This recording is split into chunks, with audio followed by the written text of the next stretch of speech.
Hello दोस्तों, 85 शब्द प्रति मिनट की स्पीड से डिक्टेशन स्टार्ट होगी 3 सेकंड बाद।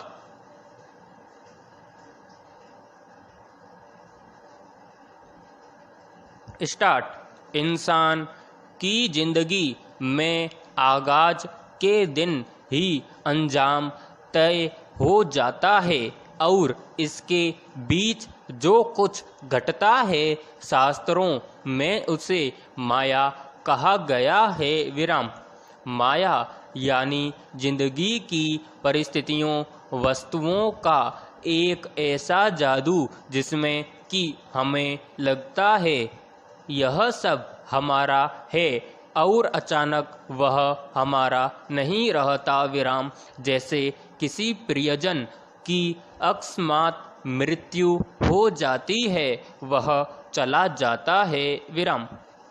आज हमारे पास कोई संपत्ति होती है, कल खत्म हो जाती है। विराम। मतलब जीवन में जो कुछ बातें अचानक होती है, अशुभ होती है, इसे ही माया कहा जाता है। विराम। माया किसी को नहीं छोड़ती। विराम। उससे कोई नहीं बच पाया। विराम। राम रावण युद्ध में रावण का आतंक जारी था, उसने माया फैला दी थी। विराम। रावण द्वारा फैलाई गई वह माया राम जी को माया नहीं लगी, लेकिन लक्ष्मण जी और वानरों ने उसे सच मान लिया। विराम।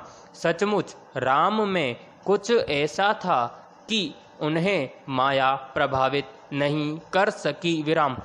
हंसते हुए बाण साधकर पल भर में उन्होंने उस माया को हर लिया। विराम। राम जी की सबसे बड़ी विशेषता थी तप और त्याग। विराम। आज ये दो चीज़ें यदि हमारे भीतर हैं तो हम माया से बचें या न बचें, पर उसके बाद जीवन में जो तनाव व दबाव आता है उससे जरूर बच जाएंगे। विराम। पैराग्राफ। जीवन में संकट किसी पर भी आ सकता है। विराम।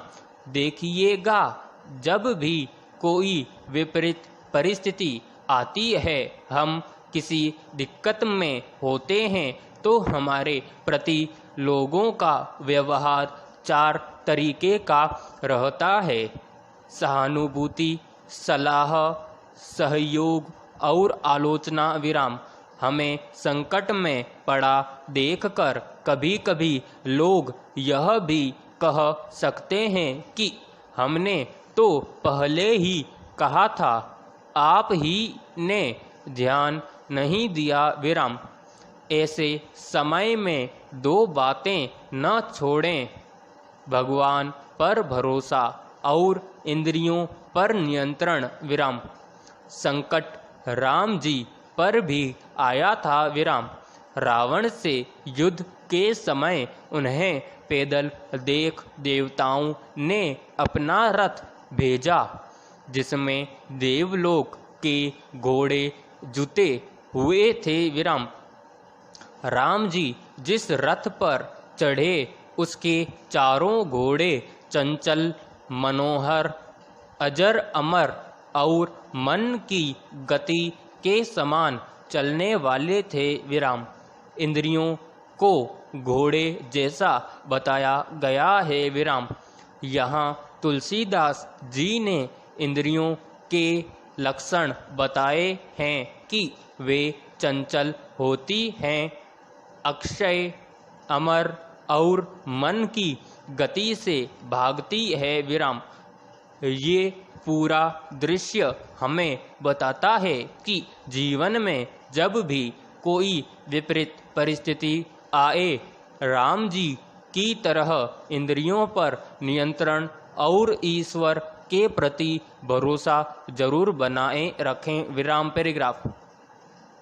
ऋग्वेद जैसा प्राचीन ग्रंथ दुनिया की दूसरी किसी भाषा में नहीं है विराम। हम भारतीयों के पास कुछ शास्त्र तो ऐसे हैं जिनमें जीवन बचाने के अद्भुत सूत्र दिए गए हैं विराम। ऋग्वेद में लिखा है, जीवन को सबसे अधिक पॉजिटिव एनर्जी सुबह के समय मिलती है विराम। इसीलिए जल्दी उठकर टहलने की बात की जाती है विराम। लेकिन आज भारत में अधिकांश लोगों की जीवन शैली में प्रातःकाल के अर्थ बदल गए हैं विराम।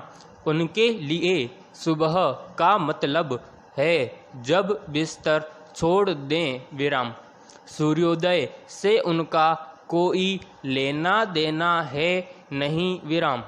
मौज मस्ती के लिए पार्टियां, टीवी, मोबाइल का साथ और देर रात तक जागते हुए नेगेटिविटी से भर जाना विराम, यह जीवन शैली हो गई है अधिकांश लोगों की विराम।